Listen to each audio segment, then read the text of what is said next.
Hi everybody, hope you're doing well. In this video we've got a lot of brand new drugstore stuff. It's very interesting because normally at the start of a year, like in the month of January, I notice a ton of new drugstore items being launched. Obviously not like the holiday type things, but like more foundations and mascaras and just different individual products.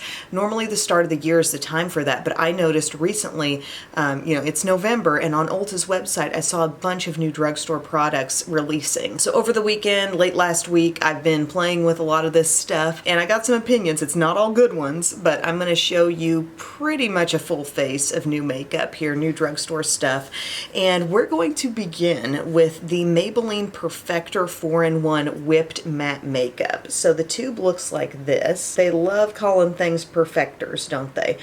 So I have this in the shade 01 Light, and there is a limited shade range with this. Very few shades, which tells me this is not the fullest coverage thing out there, and it's not, but it's kind of telling me that one shade is supposed to cover multiple skin tones. And on the back here it says primer plus concealer plus powder plus BB cream, and it actually comes in a little box like this. They've got a before and after. In the before you see, under eye darkness, shine, freckles, and then everything looks real smooth in the after. And also on the box they're implying that this is the range for light skin. It says it is a self-adjusting shade, and they say to apply it with your fingers. Bottom line for this with me is that, yeah, I do feel like it looks good on my skin right after I put it on, but the staying power is garbage with this on me. And I am not, I've not put it through strenuous circumstances, just like living life in a temperature controlled environment, and it does not stay. My skin type is normal to dry. I don't have skin like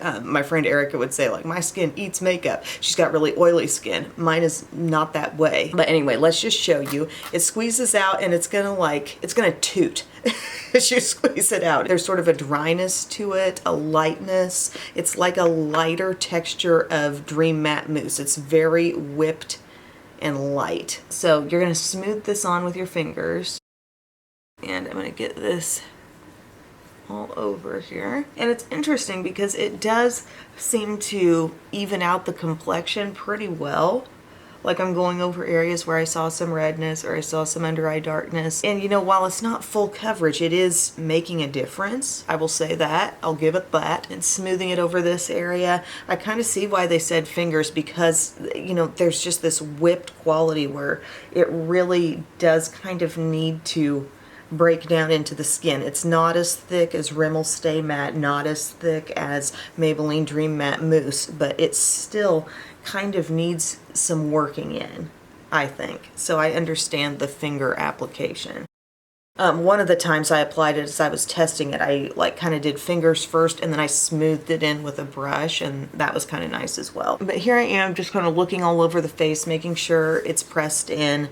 Again, the coverage isn't full, but it is very mattifying, so it is kind of blurring in that sense, and it's very much something that's going to even out your overall skin tone. I don't see it like pinpointedly taking away an under eye circle or redness around the nose, but it's making my face look smoother and more even as a whole. So while it's looking pretty decent right now, and it is appearing that I have some maybe light to medium coverage on my skin, the staying power is my biggest complaint with this stuff, so I'm not a big fan of it. Then guys, I've got a couple of new concealers. The first one is from Revlon, and it's called ColorStay Skin Awaken. This comes in a range of skin tone shades, and also this one that's called the Brightener shade. Yeah, Universal Brightener is what this one is called. And they say it's a 24-hour wear 5-in-1 concealer. It's going to erase, perfect, brighten, hydrate, and refresh. And to me, this is Revlon's take on Maybelline's Instant Age Rewind concealers. Like, even with the applicator, they've got like this puffy tip.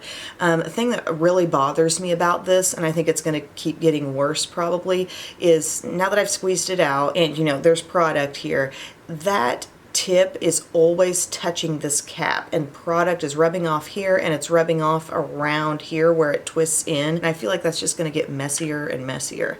However, just as far as the product itself goes, you can see I'm going to dab it around here. I'm going to give myself a little lift here little brightness here. The color to me seems to be a hint lighter than Maybelline's shade of the brightener in their Instant Age Rewind. The texture seems really close, really similar, but this shade seems like a little bit lighter in just a side-by-side comparison. So I don't know if you've maybe got like incredibly fair skin and you've ever tried the Instant Age Rewind brightener and you felt like that was almost not light enough. I think this tone is just a little bit lighter than that. And then we're going to take a look at what it actually did here. It's not full coverage. It certainly does do some brightening, but I feel like I can turn my head and see that it wasn't totally enough, you know, and I felt like I put on a fairly generous amount of it. But the texture of it is nice, you know, it's not one of those really heavy concealers. I guess in my opinion, Maybelline's already got that product on the market and it's really good and many people stand by it. And frankly, it's a better packaging design than this, where every single time I put it in, I can see the product mushing around the cap and around where it twists on. And I'm sorry, but those little things are bothersome to me. It's okay, but it's not wowing me. Now the next concealer is more your standard skin tone concealer. I definitely jumped on this as soon as I saw it. The SuperStay line from Maybelline. They make a fantastic foundation. So it's cute packaging. It's like this area here kind of like puffs out a little bit, but it's a solid container, no squeeze tube. I got it in the shade 15. They say it's a 30-hour concealer. Heaven help the YouTuber who's testing it all that time. But it says SuperStay Activewear, and they've gone back to a small doe foot applicator here, which I think is interesting because so many concealers, it's like the industry standard has been those huge looking concealer wands, and this in comparison feels tiny, but it feels really thin. As you can see, I'm putting it around everywhere. I've got a zit that really wants to come to life down there, and I'm gonna just blend this in, and I feel like it's not doing as good of a job as e.l.f. Camo Concealer. I know, I feel like that's my song and dance with like everything because that's a concealer I really love. I can really count on it. This is light and it's not bad. And I think it's going to be a thing that I need to work with even more. And I want to play with it more on top of some different products, you know, not just this Maybelline thing. And I have used it alongside my Wet n Wild foundation, which I think is a really good, just standard foundation. And I think it's good. It's very light. It's not thick and heavy, but I feel like it's more of a medium coverage concealer than the ultra full coverage that you're going to see from some other things these days, okay?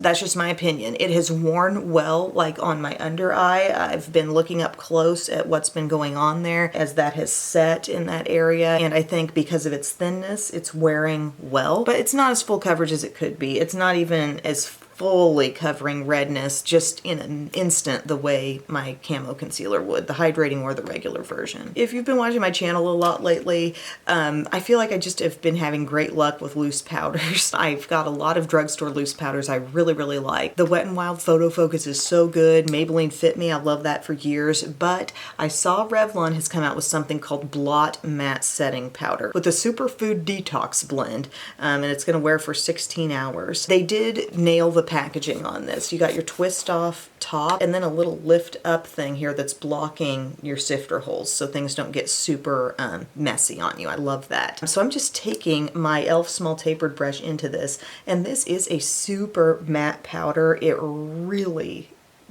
executes on what it claims to be. If you get some on your finger and feel it, it's silky smooth feeling and very fine. I have this in the shade 001, by the way, but as you see this set the under eye, I feel like it further perfects the look of it. It takes away the tacky feeling.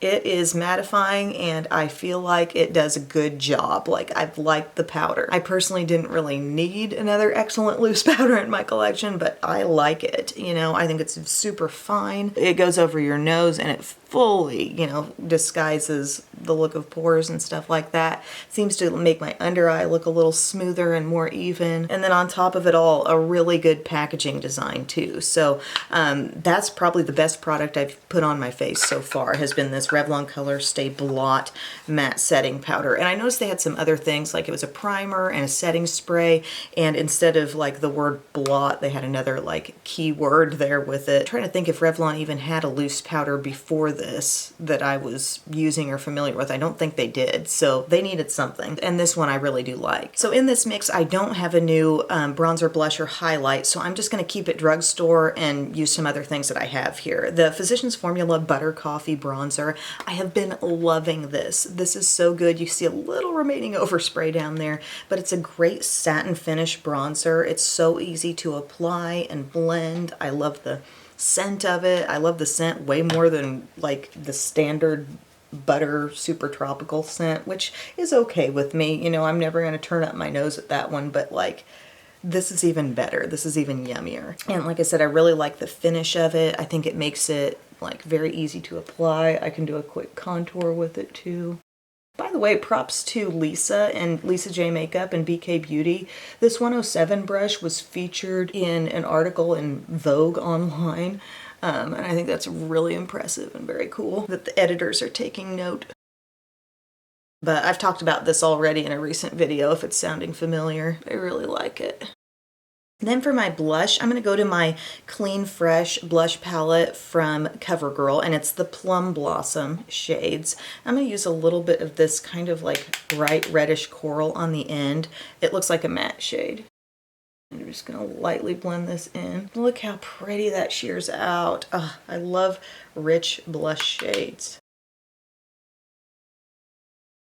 And this is really a fairly new product. Both of the things I've used, I mean, they're not as brand spanking new as some of the things in this video, but they're still relatively new. And then we need some highlighter. I'm going to my Wet n Wild Precious Petals. Just a beautiful standard kind of highlight. You know, it's that perfect tone that looks really brightening on pretty much all skin tones. And I'm just blending that over on the top of the cheekbone area. Definitely can use that glow with all the matte that's going on the skin. I have a really matte base product with the Maybelline thing, and then more matte with that blot powder. That is like the ultimate matte setting powder. Oh, I didn't really need to add any highlight on my upcoming zit down there. Then I'm just going to set things with my Wet n Wild Natural Finish setting spray. Perfect mist every time. And there we go. Looking at my complexion now, like I would generally say, yeah, I'm satisfied with this. This looks good. The thing is, the foundation just doesn't last. Like, I look at my skin and I feel like a complete breakdown happens before the end of the day. So that's my gripe. I think the texture is just so light that it doesn't truly adhere. It can start out looking okay, but it just does not hang in there, you know? For brows, got a new brow product, and this is pretty cool. I was playing with this on Belle the other day, actually. It's the Tattoo Studio line from Maybelline, which I generally love for brow stuff. I like the Tattoo Studio pomade. I like the Brow Fast Sculpt that's in that line, but this is called the Brow Lift Stick, and basically it's a wax stick, and then they give you sort of a different kind of brush here where it's triangle shaped, and it's a bunch of really short but really dense bristles there, and it's rubber. But your stick on this end looks just like a jumbo stick, and I'm the shade Deep Brown. And this is not going to be everything for everyone, okay? If you tend to need a precise to somewhat precise pencil to fill you in, or some kind of pomade, you know, to really fill in certain key areas, this isn't going to do that. But this acts more as like a magnifier for the hairs that you do have. What a person might want to do with this, and what I'm going to do right now, is take a pencil, whatever pencil, and do your precision filling in wherever that might be. Like, you know, I've got areas that aren't perfectly even, or on one of my eyebrows I've got like a scar and I kind of need to go over that specifically with some pinpointed stuff. But then you use this pencil and that wax, even on that very non-precise jumbo stick, you just kind of hover it over where you've got some hair and it like magnifies that. I found it so interesting with Belle because she's got some kind of deep brows, but she's got some even lighter hairs in there, and I was going to her innermost part and I was just using this stick and I was like, whoa, there's more little hairs there than I even realized, and I was just using the stick in little upward strokes and they were standing out, and it was like so perfect for her childlike beautiful full brows. Like, it was all she needed. Not that she really needed anything, but like, you know what I'm saying, she didn't require any kind of fill in, of course, and this just made the hairs kind of like stand up. And now wax isn't going to hold necessarily as well as some of the super long wearing super strong hold gels like NYX Control Freak or the Brow Fast Sculpt, but it's decent. And let me just show you what I'm talking about here. So it's kind of funny because this is it's the size of a jumbo stick that you'd use for eyeshadow. So not precise at all, but it's also not super dark. And so when you just kind of like work this over the hairs right there, and I've done a fresh like brow hair trim, so it's really like looking good with the brow currently. See how it's kind of like letting them just stand at attention, stand up a little bit more. And the idea is that you would just work that over your brow and then use this brush that's very like dense. And then you can kind of brush straight up with that and a little more over once you get to the outside. But do you see sort of what that did? It enhances and sort of spotlights the real hairs that are there. So you just kind of run it over this zone, and it is picking up on like little fine hairs that were right at the inside. And because it's a wax pencil, we're not talking like pigmented super dark stick here. If I were to swatch it, like it would not look very dark at all. But this alone could be ideal for the person who already has a really full brow but just wants to kind of control it a little bit more, make those individual hairs really work. So you're just kind of fluffing it up now. To me, I think it has its place. I think there are certain people who this would be perfect for, and even if you do need to fill in your brows with a pencil in certain areas, it can be a nice last step like I did here. I think it's cool, and I see myself continuing to use that. It's nice also as a fill-in for those who just don't need to add a whole lot of extra color, but you do just kind of want that shape. I think it's really cool. All right, I'm gonna do a little Milani eyeshadow primer, and I do not have like some certain eyeshadow palette I rounded up in this whole situation. It's just interesting the kinds of products that, like I said, normally launch, seems like at the start of a year, and now they're creeping out earlier. I guess they're not worried about it getting lost in the holiday mix. Maybe they're just figuring there's tons of content being put out if they, if they're thinking about the digital side of things. There's so many videos and things being made this time of year. Maybe they think it'll get even more attention. But there was something I saw, you guys, on Walmart's website. I think I screenshot, but it was on my computer. They are selling for the holidays, I think it's like a 4 or 5 piece set of the existing Wet n Wild 5-pan palettes, okay? I thought that was so cool. If someone had never tried those, it would be a great way to save. I think the price tag was like $9.99, something real affordable. And these little 5-pan palettes, they're great. They're nicely pigmented. I've enjoyed so many of them. I'm gonna use just a real basic one today. I'm gonna use my Walking on Eggshells. Obviously not the spotlight of this video, the eyeshadow look is not. But I will try to remember to link to that down below because I think that's a great value. I don't need it because I already have all of those, but really good stuff. I'm going to this shade right here. They should also like put out a vault of the 10 shade palettes too. When a brand's got a good thing going like that, vault it up, baby. I've always had a collect 'em all mentality with things though, so maybe that's just me. I'm gonna go a little deeper. This shade does have some shimmer, but it's pretty, in the crease. Oh, so you guys, I don't know if I've told you that I'm using Grande Lash now, that serum that you put over your lash line before bed. Now, I've had it for a while, and I started out using it, and then I don't know what happened, but I stopped, and I knew that, like, okay, that's not how it's intended to be. Like, you really have to stick with this stuff consistently to get a result, and I've heard from people that they had to use it for, like, weeks on end, almost to the point of questioning whether anything was going to happen, and then finally something did. There was like a breakthrough, and I'm right in that point where I've probably used it really consistently for maybe going on the third week of that. I'm currently in the stage where I feel like it's done nothing, and I'm just patiently waiting for something to happen. And I'm reminding myself every time I go through my night routine, remember what you spent on this. You need to use it. You need to give it its chance to work.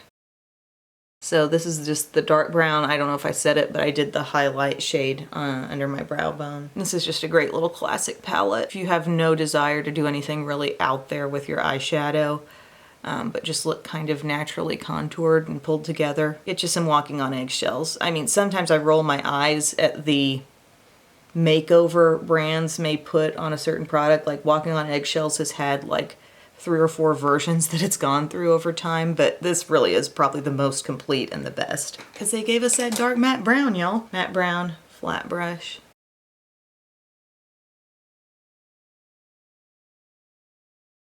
Okie dokie, and then I'm just going to take some of this kind of like pinky shade, pearly shade. I love the glow of that shade on the lid. It really doesn't look that metallic or that like shimmer, shimmer, shimmer. It's just pretty there. And then, you know, the easiest way to do lower liner, just grab a little brush like this, go into your dark shade, let her smudge. Then we're going to do a bit of liner. This is just NYX Epic ink. Again, nothing new, but very good. Great option for a brush tip liner pen. So is Wet n Wild Breakup Proof. Sometimes it just depends on what brand you got access to and what's in stock at the moment if you're shopping in a store. But both I find to be really black and really long wearing. Let's talk about new mascaras. There's a new Sky High from Maybelline Lash Sensational, and it's called Cosmic Black. For me, so far, granted, so far, this is fairly new and it's only had a couple uses from me. It's a rubber bristle brush, really flexible tip. The original Lash Sensational Sky High didn't move mountains for me, and neither is this. Yes, it is very black, I can confirm that. Like, I have unremarkable, very straight lashes, and this does not help the curl hold, and it just doesn't wow me at all. And then there's this Maybelline The Colossal Curl Bounce, and it kind of looks like a microphone or something here. They tried to get creative with that packaging, I'll give them that. But I can't get over how typical the brush looks. Like, it does have a gentle curve, but I mean, I guess Colossal's brush wasn't that groundbreaking either. It just looks like a normal spiraled around brush, and it can build up some length but not amazing separation, and I didn't think it did anything special for the curl. Like, holding the curl, no, not really. Just a real average so-so experience. And I just recently retried Colossal because I got like a free sample mini of that, and this one even has like bristles that, even though it looks like a really standard brush, the bristles seem thicker with it. And this one, it seems like the bristles are actually a little more spaced out and distinctly spiraled around. And to me, that just lends itself to the lashes sticking together, not looking as volumized or the look of as many lashes as I could have. So guys, I told you we had some struggles with this stuff, but I have one more new one, and I'm gonna try it here for you now, just right on camera, first time using it. It's the Voluminous Noir Balm Mascara. They say fuller lashes, 7 times fuller. It's got natural origin ingredients. It says our first balm-in mascara with only essential ingredients for fuller, silkier, healthier looking lashes.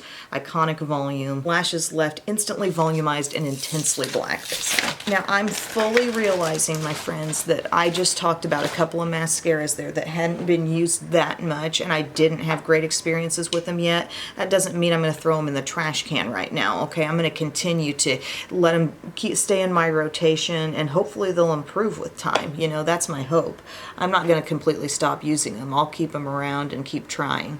But I just wasn't immediately like thrilled by what I saw. But some of it's just like, you can see it coming a little bit, like the design of that brush on the Colossal. It's like, ooh. Or the wetness of the Sky High. It's like, I don't think that's gonna really help my curl or, you know, freeze it in place or anything. Okay, this is just a real simple packaging, Voluminous Noir Balm. What kind of brush we got? Ooh, short bristles, kind of flexible, rubber bristles. I wonder what they mean by balm, really. I feel like this brush is not overloaded with product, and it doesn't seem like wet, super inky product either. So far, I feel like I can see every lash that this is passing through, and it is not sticking them together. I dipped in just now for a little more product, going back through. Not doing it cosmetic superhero stuff on me right now, but it's not bad. It's not immediately dropping the curl, and for the most part it's not sticking my lashes together. We'll go back to that eye and see how it builds. You get the feeling as this goes on that the formula is kind of like grabbing the lashes, like really adhering as opposed to just slipping right on through them. While this side is maybe not totally dry, I'm going to go back and try to build more. A little more length built up there. Okay, I'm having a little sticking together over on this side. Just the lashes kind of wanting to hair off there. I'm going to take some Lash Discovery on my lower lashes while we chat here. Is it better than the other two? I would say yes. This is Lash Discovery Waterproof, which I've decided can hang on the lower lashes for me and not smudge. Because all I really want there is a little definition. And that's what this gives me. Definition, no smearing. The lashes feel kind of like soft there as they're starting to dry. They don't feel really hardened, you know? It's no It Cosmetics Superhero, and it's not like lengthening out and building up as much as like the Essence Lash Princess mascaras either. Which those mascaras are all in all pretty good. Like really good. And they're probably selling for on average a couple bucks cheaper than some of these other big brands like Maybelline or L'Oreal. This, I'm wanting it to build more length, but it's like I'm only going so far. You know, I've done about 3 coats and that's as far as she'll go.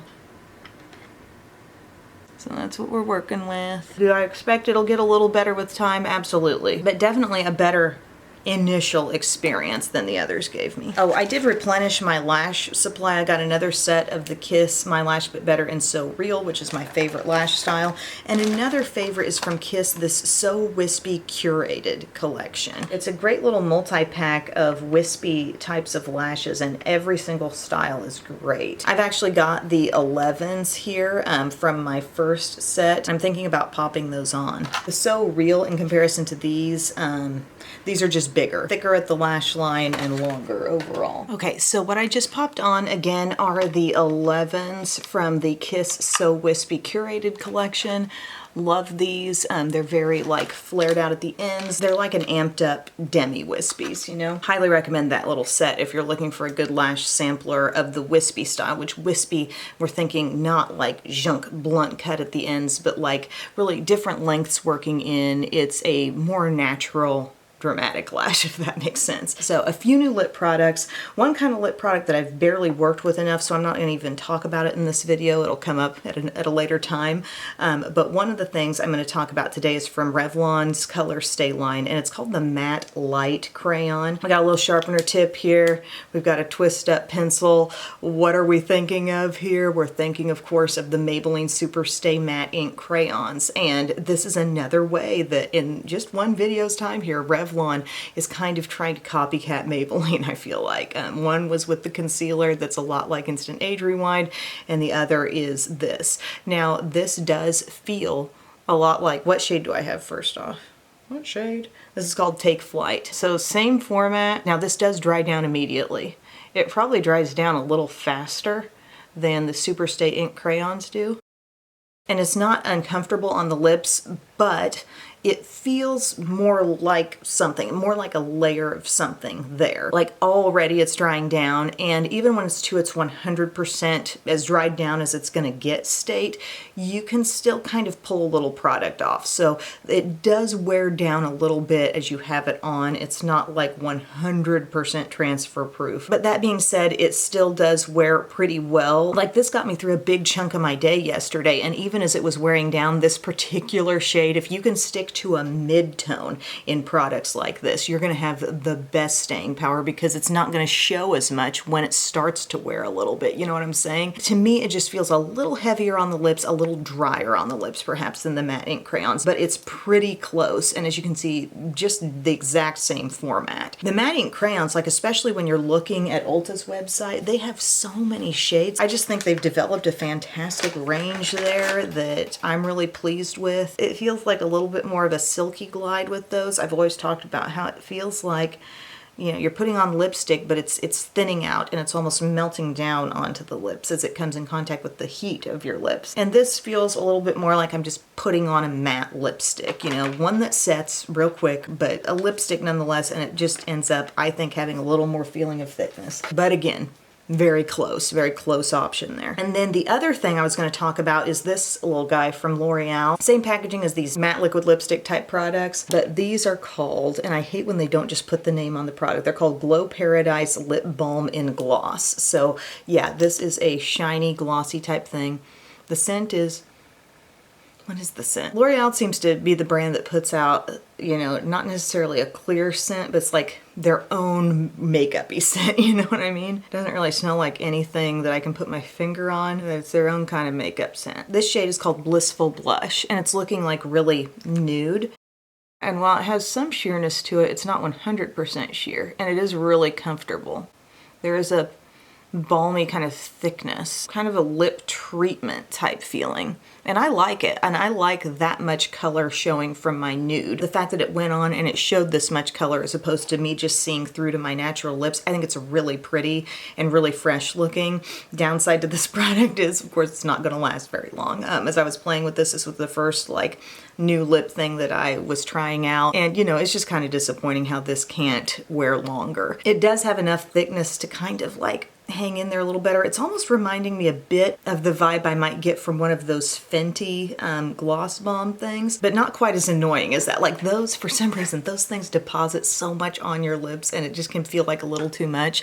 But this is comfortable, real comfortable, gang. Moisturizing, feels good on dry lips. I like it. Just, you know, be prepared to reapply. And I do like this as far as light shades go, because sometimes it can be hard with products like this because it could easily be too sheer. There is a bit of sheerness here, but to me, it's still enough color to satisfy. All right, so overall, a little wrap up here on the new drugstore stuff. There was a lot that disappointed me, honestly. There was a lot that didn't leave me super excited, you know, and the Maybelline Perfector 4-in-1, again, you're gonna start out and it's gonna look pretty good. The staying power is a big issue for me. It's very light and moussey and whipped, and I just think it has trouble adhering. There are enough good matte drugstore options. I mean, I love my Wet n Wild Photo Focus matte foundation. That stuff has been killing it for me lately. This just not so much. The Revlon ColorStay Skin Awaken, not a bad product. I do not like the way the packaging design is, and to me it just feels like Maybelline already has darn near the exact same thing. Many of us are familiar with it. We love it.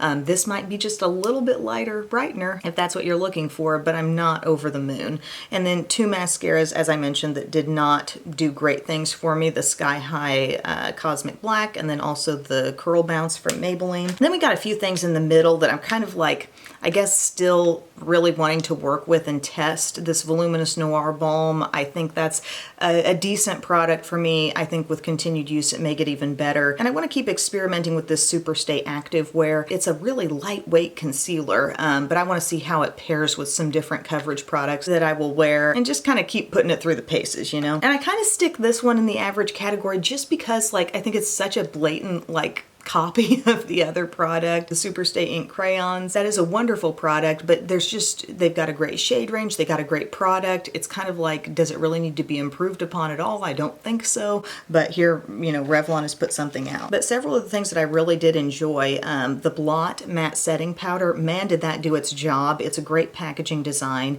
and if you want matte setting powder from the drugstore that really does a number on pores and just looks great on the T-zone, sets the under eye, doesn't look too heavy, it's a good solid powder option. I liked this Brow Lift Stick from the Tattoo Studio line. Again, it may not be for everyone, as I explained in the video, but it is a cool innovation, I think, and it's great for those who just want to like highlight the hairs, you know? And then this Glow Paradise stuff for the lips, I do think that's really pretty, really comfortable, nice casual looking color. The nature of the product is such that you're gonna have to reapply it, but I don't think that really shocks anybody. So that's my story, gang. Let me know what you think. If you've tried any of these products out, I would especially love to hear some other experiences with this stuff, because I just, like, I'm a little surprised that has not been wearing well for me at all. I don't typically have a skin type that challenges makeup that much, and also it just hasn't been a challenging time for my makeup. Just in terms of the weather and, you know, heat and sweat hasn't been a factor. But yeah, thank you guys so